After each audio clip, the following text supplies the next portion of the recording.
नमस्कार। आज बात करते हैं फेक ब्रेकआउट स्ट्रैटेजी की। मतलब मार्केट के उन चालाक जालों की जिनमें अक्सर ट्रेडर्स फंस जाते हैं। तो आज हम यही समझेंगे कि इन जालों को पहचानना कैसे है और इनसे बचना कैसे है। सोचिए, ट्रेडिंग में वो एक पल जब कोई स्टॉक एकदम से रॉकेट बन जाता है। बहुत एक्साइटिंग लगता है ना? पर सवाल ये है कि क्या ये सच में एक सुनहरा मौका है या फिर एक महंगा जाल? चलिए इसी को समझते हैं। तो आज हम क्या क्या देखने वाले हैं। सबसे पहले समझेंगे कि ये ब्रेकआउट इतना लुभाता क्यों है। फिर जानेंगे कि ये फेक आउट आखिर होता क्या है। इसके बाद इस पूरे जाल की बनावट को देखेंगे और सीखेंगे कि खतरे के संकेतों को कैसे पहचानना है। और आखिर में ट्रेडर्स के लिए क्या सीख है, इस पर बात करेंगे। चलिए शुरू करते हैं। तो आखिर ऐसा क्या है ब्रेकआउट में जो ट्रेडर्स को चुंबक की तरह अपनी तरफ खींचता है? सीधी सी बात है, एक जबरदस्त उछाल की उम्मीद। और ये एक ऐसा लालच है जिसे नजरअंदाज करना बड़ा मुश्किल हो जाता है। जरा सोचिए, एक स्टॉक है जो एक जरूरी प्राइस लेवल मतलब रेजिस्टेंस को तोड़कर ऊपर निकल जाता है। बस यही वो मोमेंट है। इसी को देखकर ट्रेडर्स का खून दौड़ने लगता है, क्योंकि लगता है कि अब यहां से एक बड़ा मूव आएगा और शानदार प्रॉफिट बनेगा। लेकिन यहीं पर थोड़ा सावधान रहने की जरूरत है, क्योंकि यही एंट्री होती है एक खतरनाक धोखेबाज की, जिसे हम कहते हैं फेक आउट। तो ये फेक आउट है क्या चीज? देखिए, ये मार्केट का एक ऐसा धोखा है जो दिखता तो बिल्कुल असली ब्रेकआउट जैसा है, लेकिन जैसे ही ट्रेडर्स इसमें एंट्री लेते हैं, प्राइस घूम जाता है और उन्हें लॉस में फंसा देता है। मतलब ये सबसे बड़ा झूठा सिग्नल है।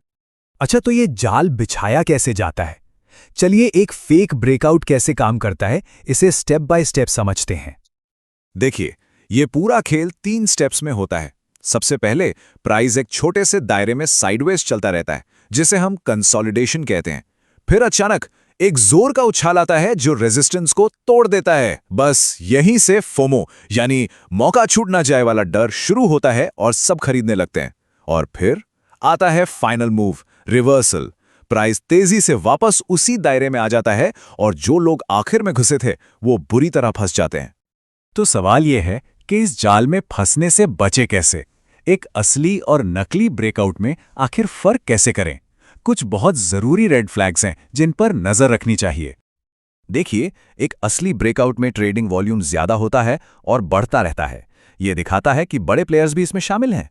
वहीं दूसरी तरफ फेक आउट में वॉल्यूम या तो कम होता है या घट रहा होता है। फिर आता है प्राइस एक्शन। असली ब्रेकआउट में मूव एकदम मजबूत और डिसाइसिव होता है, जबकि फेक आउट में मूव थोड़ा कमजोर, हिचकिचाता हुआ सा लगता है। और सबसे जरूरी बात, कंफर्मेशन। एक असली ब्रेकआउट पुराने रेजिस्टेंस के ऊपर टिका रहता है, जबकि फेक आउट वो फेल हो जाता है और वापस नीचे गिर जाता है। तो ये रही एक क्विक चेकलिस्ट जिसे ध्यान में रखना है।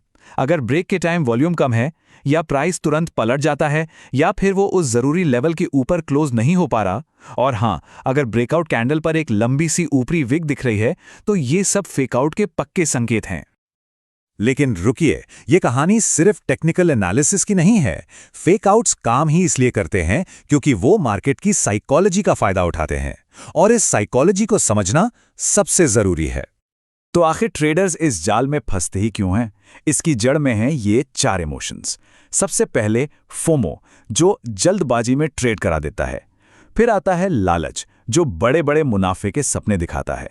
इसके बाद है उम्मीद, जो हमें स्टॉप लॉस लेने से रोकती है। और जब लॉस बड़ा होने लगता है तो घबराहट सब कुछ कंट्रोल कर लेती है। इन्हीं इमोशंस की वजह से फेक आउट इतना कामयाब होता है।